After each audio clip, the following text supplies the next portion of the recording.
ಈ ಸೇಡಿನ ಸರ್ಪದೊಂದಿಗೆ ನಿಮ್ಮಗಳ ಸರಸ ಸಲಾಪ.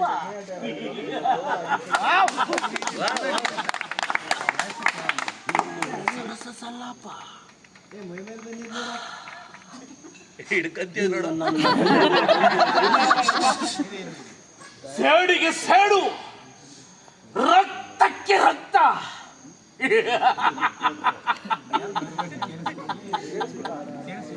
ಈ ಹಸ್ತಿನಾವತಿ ರತ್ನ ಸಿಂಹಾಸನವನ್ನ ರಕ್ತದ ಮಡುವಿನಲ್ಲಿ ಮುಳುಗಿಸಿ ರಾಜ್ಯದಲ್ಲಿ ಬಿರುಗೋಳಿಯನ್ನು ಎಬ್ಬಿಸಿ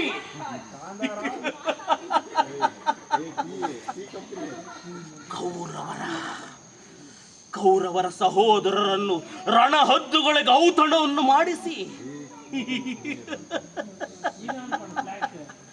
ಹಾಗೆ ಮಾಡದಿದ್ದರೆ ಈ ಶಕುನಿಗೆಲ್ಲಿ ಅದು ಪರಮಾನಂದ, ಈ ಶಕುನಿಗೆಲ್ಲಿ ಅದು ಪರಮಾನಂದ.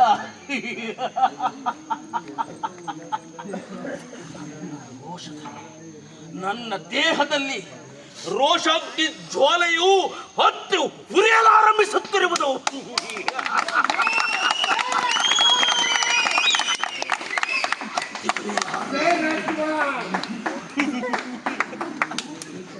ರೋಷ ದ್ವೇಷ ರೋಷ ಈ ಶಕುನಿಯ ಹೃದಯದ ರೋಷ.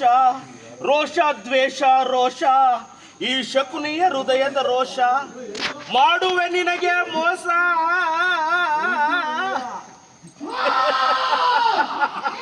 ಎಲ್ಲೂ ತಾಗ್ಲಿಲ್ಲ. ಮಾಡುವೆ ನಿನಗೆ ಮೋಸ, ನಗು ನಗುತ್ತಲ್ಲೇ ಬಿಗಿಸುವೆ ಪಾಶ. ರೋಷ ದ್ವೇಷ ರೋಷ ಈ ಶಕುನಿಯ ಹೃದಯದ ರೋಷ.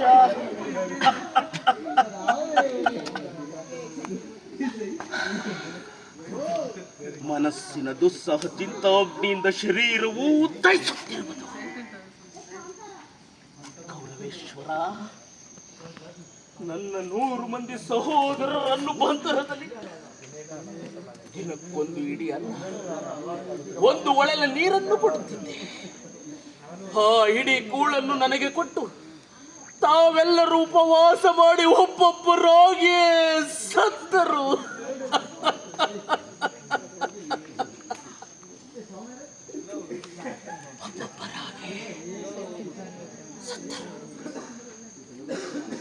ಆದರೂ ಪರವಾಗಿಲ್ಲ, ಈ ನಿನ್ನ ಹಸ್ತಿನಾವತಿ ರತ್ನ ಸಿಂಹಾಸನವನ್ನು ರಕ್ತದ ಮಡವಿನಲ್ಲಿ ಮುಳುಗಿಸಿ ನಿನ್ನನ್ನು ನೀರಿನಿಂದ ಹೊರಹಾಕಿದ ಮೀನಿನಂತೆ ಮೆಲೆ ಮೆಲೆನೆ ಒದ್ದಾಡಿ ಸಾಯುವಂತೆ ಮಾಡದಿದ್ದರೆ ಈ ಶಕುನಿಗೆಲ್ಲಿಹದು ಪರಮಾನಂದ, ಈ ಶಕುನಿಗೆಲ್ಲಿಹದು ಪರಮಾನಂದ. ಶಕುನಿಗೆಲ್ಲಿಹದು